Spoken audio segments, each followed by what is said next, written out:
Hello दोस्तों। तो स्वागत है आपका इस वीडियो में। मैं सुजय आपका स्वागत करता हूँ इस वीडियो में। हम लोग इस वीडियो में समझने वाले हैं मेथड ऑफ रेम्यूनरेशन। हम लोग इस वीडियो में समझेंगे कि वर्कर्स को कितने मेथड से रेम्यूनरेशन दिया जा सकता है। जो पहला मेथड है वो है time rate wage. Time rate wage में हम लोग टाइम के हिसाब से पेमेंट करते हैं, ना कि आउट। यहाँ पे क्वांटिटी कितना बना है नहीं बना है उससे मतलब नहीं होता।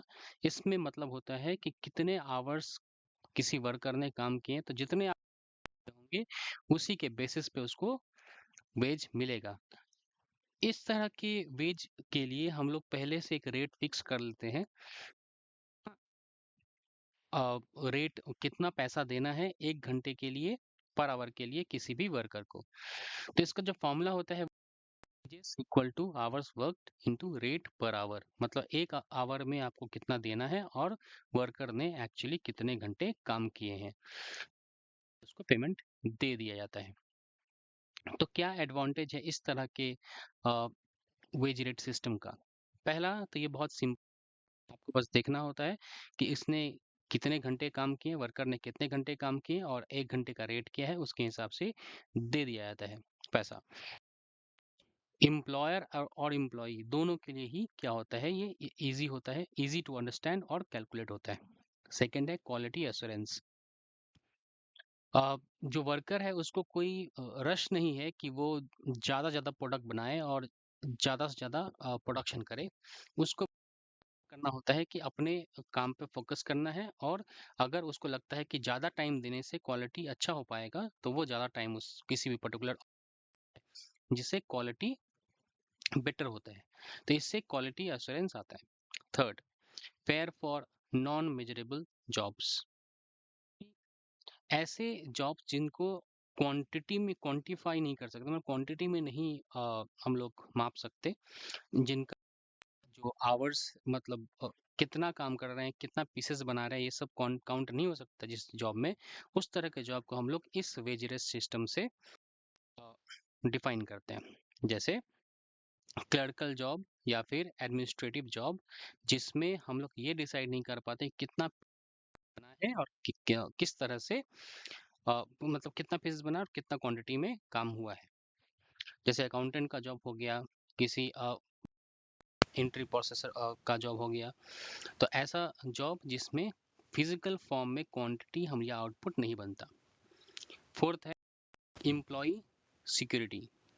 तो क्योंकि इस काम में जो इनकम है वो स्टेडी इनकम है, क्योंकि आउटपुट नहीं बनाना, लोगों को बस अपना टाइम पे काम आना है और जितने आवर्स स्पेंड करने बोले गए हैं काम पे, उस टाइम को स्पेंड करना है और उसके हिसाब से आपको वेज मिलेगा।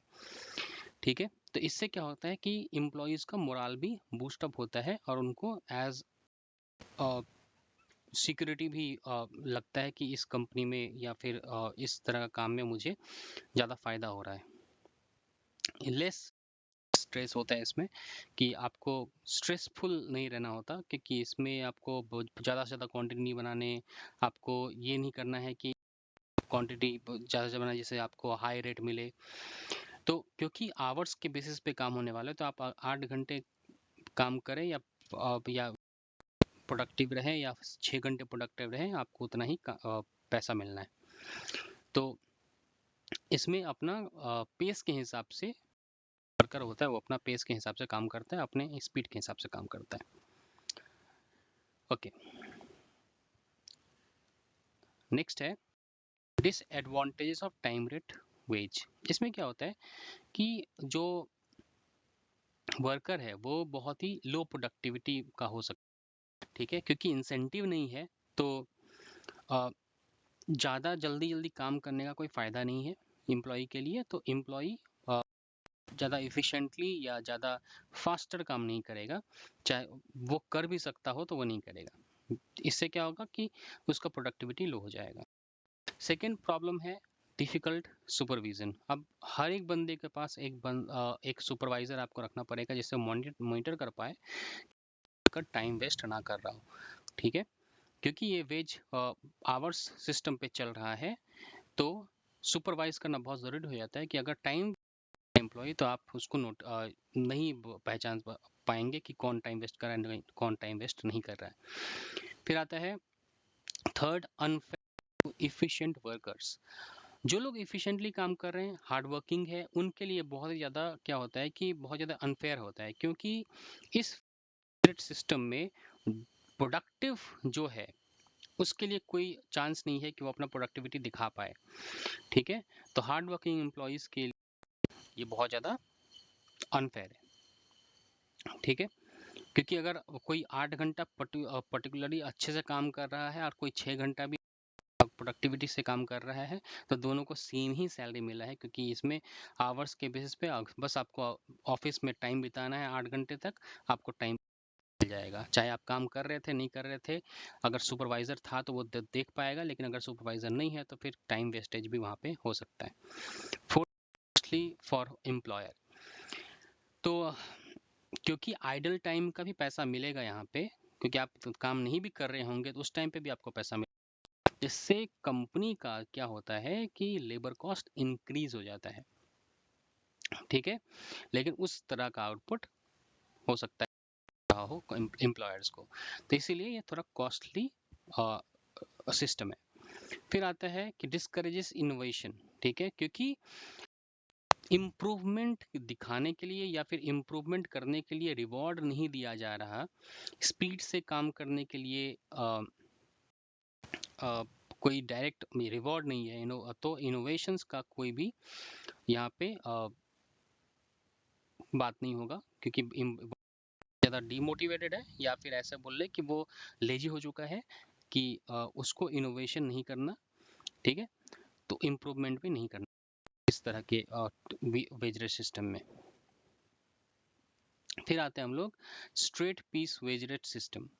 Under straight piece wage rate system में हम लोग क्या करते हैं कि जितना पीसेस आपने प्रोड्यूस किया है, फिजिकल फॉर्म किया है, जितना सामान बनाया है, उतना उस सामान के हिसाब से आपको पैसे दिए जाएंगे। मतलब कि अगर हमने ये बोला एक प्रोडक्ट बनाते हैं तो हम आपको 20 रुपीज़ देंगे, तो आप अगर 100 पीसेस बनाएंगे तो आपको 100 इंटू 20 के हिसाब से हम लोग पेमेंट।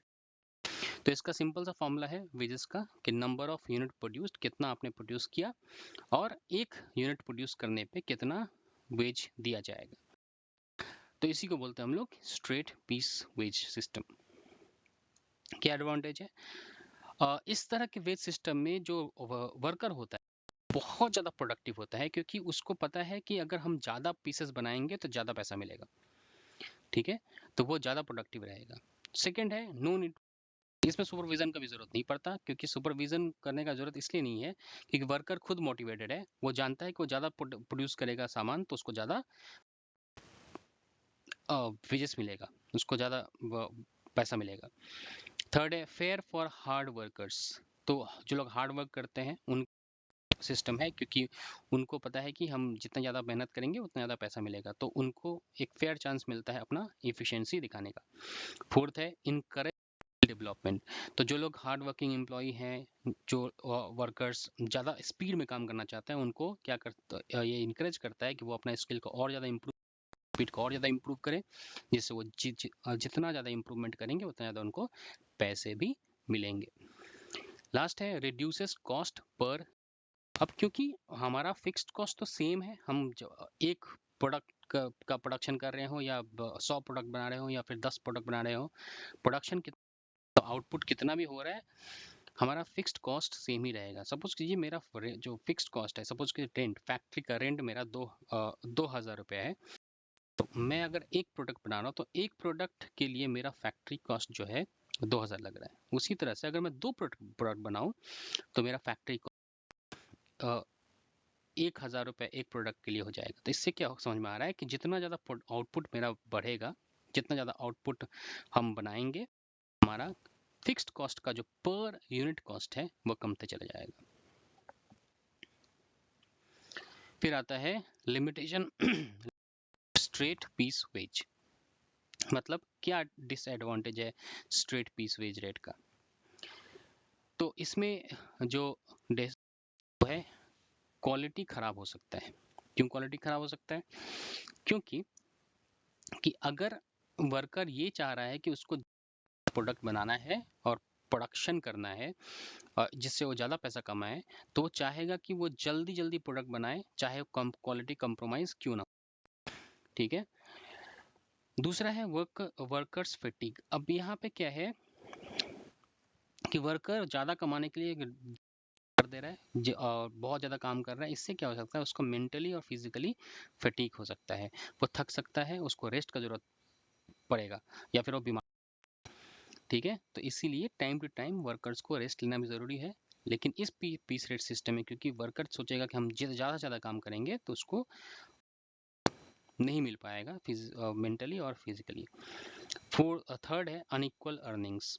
क्योंकि कोई वो जो पैटर्न है काम, हो सकता है कोई फास्ट काम कर रहा है, कोई थोड़ा स्लो काम कर रहा है, तो इस तरह के सिस्टम में फास्ट काम करने वाले को ज़्यादा पैसा मिलेगा और जो स्लो काम करते हैं उनको थोड़ा मिलेगा।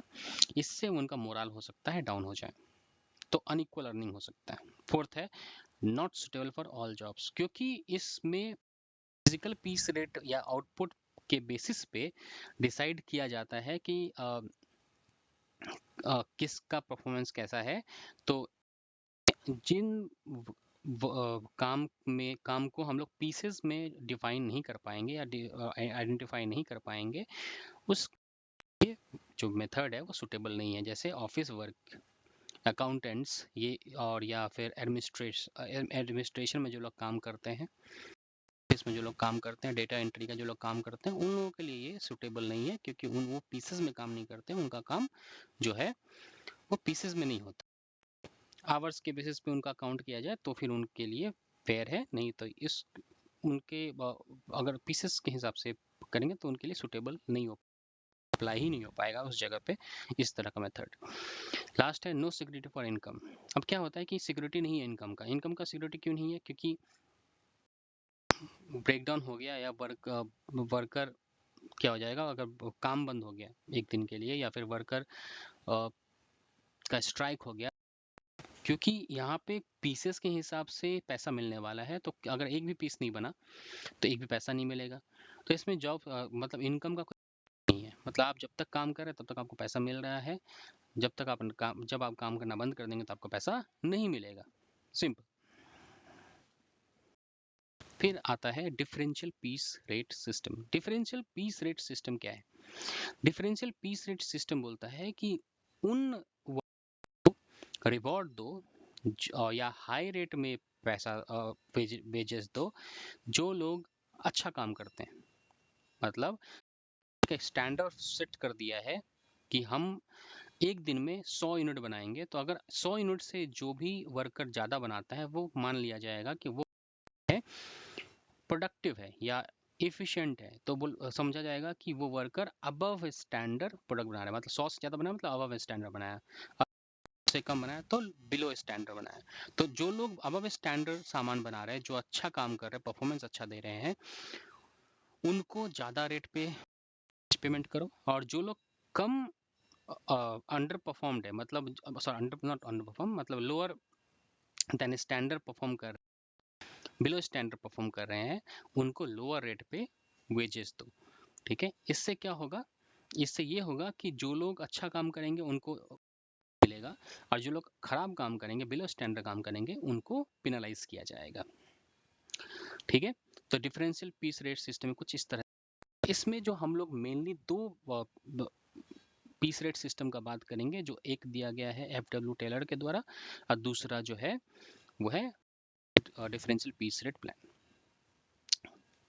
तो Taylor's differential piece rate system में क्या बोला जाता है कि जो बंदा स्टैंडर्ड से ज़्यादा अच्छा काम करेगा, मतलब स्टैंडर्ड से ऊपर काम करेगा या आउटपुट जो ज़्यादा बनाएगा स्टैंडर्ड से, उसको हाई रेट में क्या दिया जाएगा?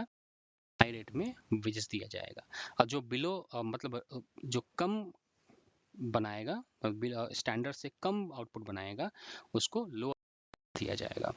मतलब अगर स्टैंडर्ड 100 है तो अगर 100 से कम कोई सामान बना रहा है तो उसको जो रेट मिलेगा वो लोअर रेट कैसे होगा? वो डिपेंड करेगा। जैसे कि हमने बोल दिया कि जो बिलो स्टैंडर्ड बनाएगा उसको 80% का हिसाब से रेट मिलेगा, मतलब वेज रेट 20 है तो हमने बोला 80%, तो इसको सिर्फ 16 रुपया के हिसाब से पर यूनिट के हिसाब से मिलेगा। मतलब अगर 1 यूनिट बनाए रुपीज मिलेगा जो बिलो स्टैंडर्ड काम कर रहा है, और जो अबव स्टैंडर्ड काम कर रहा है उसको बोला कि 120% के हिसाब से मिलेगा। मतलब अगर 20 रुपीज हमारा बेसिक वेज रेट था तो उसको, क्योंकि उसने स्टैंडर्ड से ऊपर बनाया तो उसको 24 रुपया करके मिलेगा, 20 रुपीज नहीं 24 रुपीज करके पर यूनिट करके मिलेगा उसको। मतलब अगर वो 1 यूनिट बनाता है तो और दो यूनिट बनाता है तो 48 रुपीज करके मिलेगा उसको पैसा। तो क्या एडवांटेज है इसमें? स्ट्रॉन्ग इंसेंटिव सिस्टम है जिसमें हायर प्रोडक्टिविटी वाले एम्प्लॉयज को